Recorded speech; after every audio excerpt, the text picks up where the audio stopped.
Good. Definitely not going to freeze overnight. Good morning.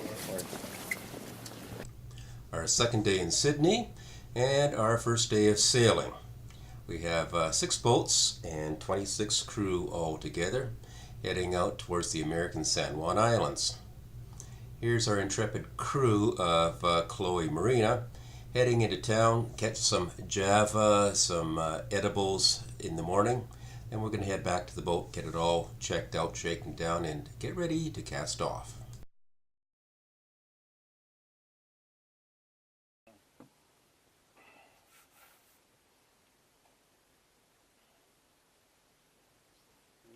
Okay. Tell us where we're starting off, where we're going, how long it's going to take. Well, I haven't even figured the time yet. Put me on the spot. Okay, we're leaving Sydney Harbor, 1100 hours, and we're going to head out of the port and between the red and green buoys, and then we're going to head 2 nautical miles bearing 55 degrees M.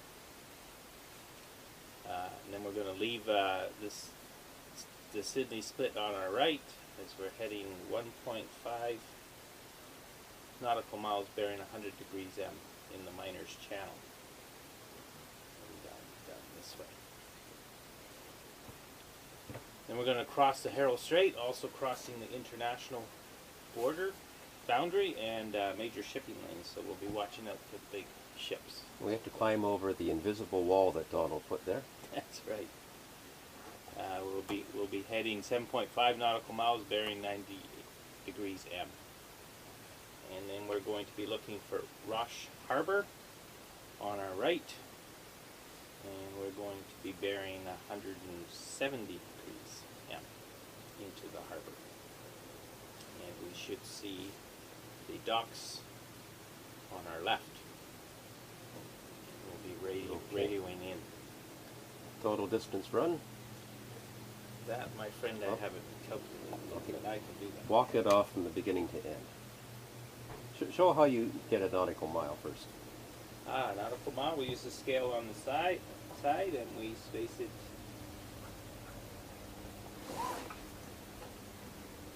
The compass. Oh, this must have moved. It's a good thing we got it recalibrated here.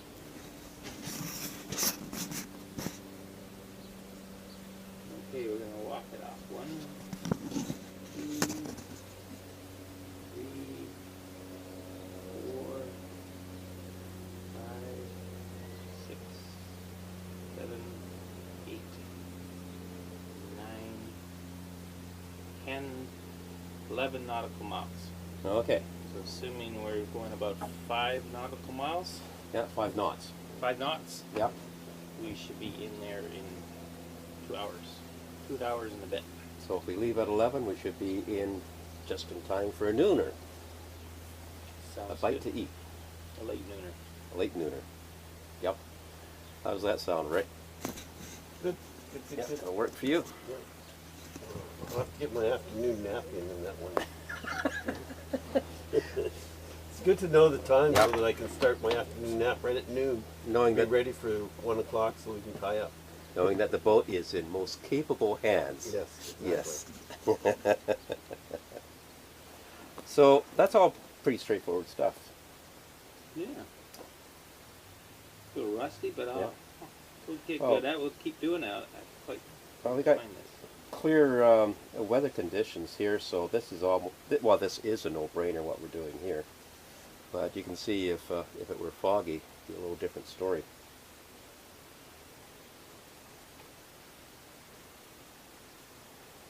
So while you're finishing up that, the next thing I'm going to do is I'm going to turn on the radio and check the weather report for the day, especially the wind conditions. West 5 to 15 knots early this evening. Winds northwest 5 to 15 Saturday. Outlook for Strait of Georgia, south of Nanaimo, Sunday. Winds northwest 10 to 15 knots, increasing to northwest 15 to 20 in the afternoon. For Monday, winds northwest 15 to 20 knots. For Tuesday, winds northwest 10 to 15 knots. The plan is to thread our way out of the port of Sidney, and then cross Harrow Strait, the international boundary line and a major shipping area, arriving in the United States in the port of Roche Harbor. There we have to arrive and clear through U.S. Customs. Yeah. I'm so proud of my dad. Proud of me. The family owns the boat 100%. Yes. Do you have any piece of it? No. In ownership? That's all. No, just the name. It's all Dad. Okay. Yeah. So everyone, this is Chloe Marina, and the boat is Chloe Marina, and it was named after you. Yeah. Awesome. Because I'm the favorite daughter. Are you? How many daughters are there? There's 3. Three I daughters? was the first to be named, well, to have a boat named after myself. So I must be the favorite. You right? are absolutely the favorite. Sorry? Are you the oldest? Youngest. Boy, that's usually how it works. Yeah, we know. Well, no, I have a younger brother. So, youngest girl. Yeah. But you've ruined it for us. If we have any problems on the water, normally I curse the boat. Curse you, Chloe Marina. Now I can't because it's you. Yeah. Yeah. We'll have to be nice to the boat. Well, curse Larry. Yeah, please do. All right. Will do. Thank you, Chloe. Somewhere out there is our boat. It's departure day on Friday. We're heading out, heading down to Roche Harbor to check through U.S. Customs, and then on to Friday Harbor later today. Once we get underway, we should have somebody on the bow. Okay, I'll be there. Okay, there's the boat hook. Probably not needed, but just in case. This is used to repel. To repel. And then once we get going, Or You'll you'll have have to beat to- off the bastards. you'll have to really lock the dinghy back. Once we get out of here, like in this little channel there. We're not gonna leave it. We gotta tow it out. Yeah, well,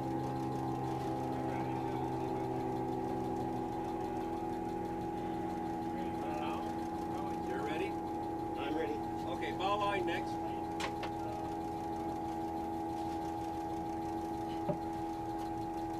Just toss it on the deck.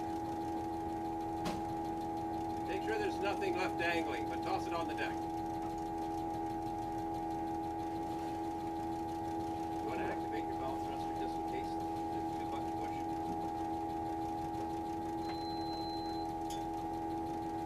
All clear? Ready? As soon as Al is ready. You want this off? Al, just leave that for now. We're about ready to go forward. You guys, you're on. Okay. Dave, you'll be ready to step on, right? Yep. Okay.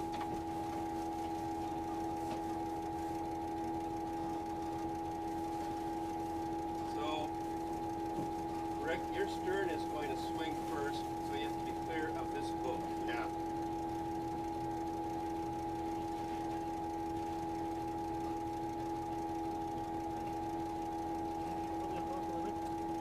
Back off throttle.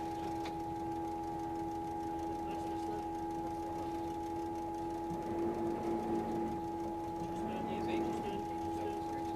We're good. Back off. We're in.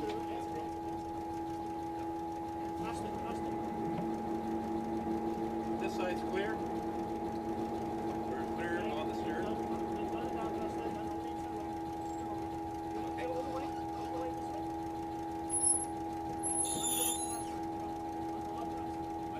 On the hard.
Canadian boats crossing the international boundary should go to the nearest port of entry with customs available. For us, that's Roche Harbor. Pulling into Roche Harbor, we noticed the U.S. Customs building at the end of the dock. So we pulled up, tied up. You'll notice the two posts that have U.S. Customs signs on them. You should tie up between those two posts. Only the skipper can step off at this point, taking all passports with him and the boat registration papers. The people at U.S. Customs are very courteous and will help you through the whole process. But what surprised us is they kept the boat registration paper and would not release it back to us until we clear out of the U.S., out of the same port as where we arrived. That changed our itinerary. We thought we'd be leaving from the Port Townsend area. So we had to change our plans to come back to Roche Harbor to clear out on our way to Canada. After clearing U.S. Customs, we head out into Harrow Strait and head down south, rounding the bottom end of San Juan Island to come back and come into Friday Harbor for the evening. Friday Harbor has a breakwater, and make sure you clear through the green and red markers on the outside. It's a little tricky. The entrance is obscured at a low angle of view. You can't quite make out the breakwater. You have to get in a little bit closer and it will open up for you. After tying up at the docks for the evening, it's time to get off our boat and go visit our neighbors.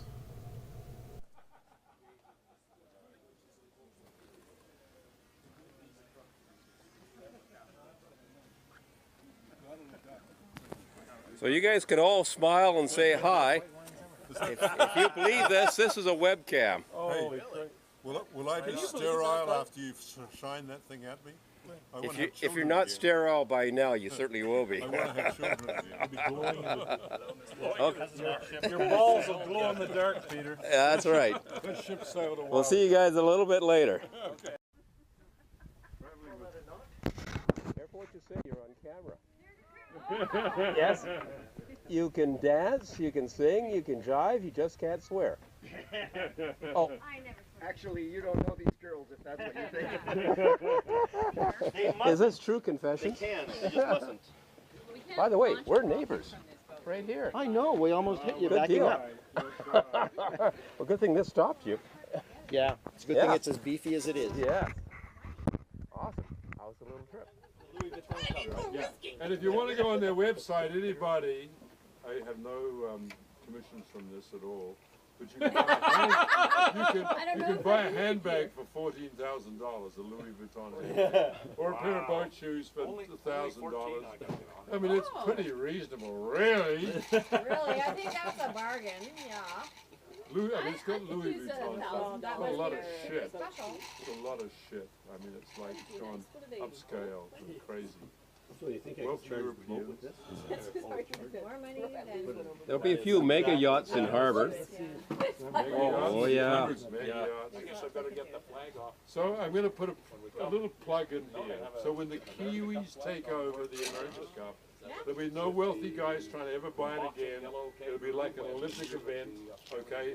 Independent kind of, committee. What happens though when they're up 7-1 and they lose 8-7? Well, then let's talk about They're up 8-1. You don't want to talk about that. That's right, and they actually up 8-1 on the loss. no, but they won, and they wouldn't let him have the victory because of the wins, right? Didn't they cross the finish line? They held the race. Something. But I don't have a whole bunch of charge in here, but No, you won't. We won't talk about that, AP. We won't bring that up. But anyway, so it's all root for the Why Kiwis, did they so it'll float? become sensible. They'll go I back think to they mono float. hulls, maybe the yes, occasional here, catamaran, and maybe some Look at the classic gift boats here. Yep. like the big. Yep. bloody Well, next year they're going back to 200-footers. AC 75. I doubt it.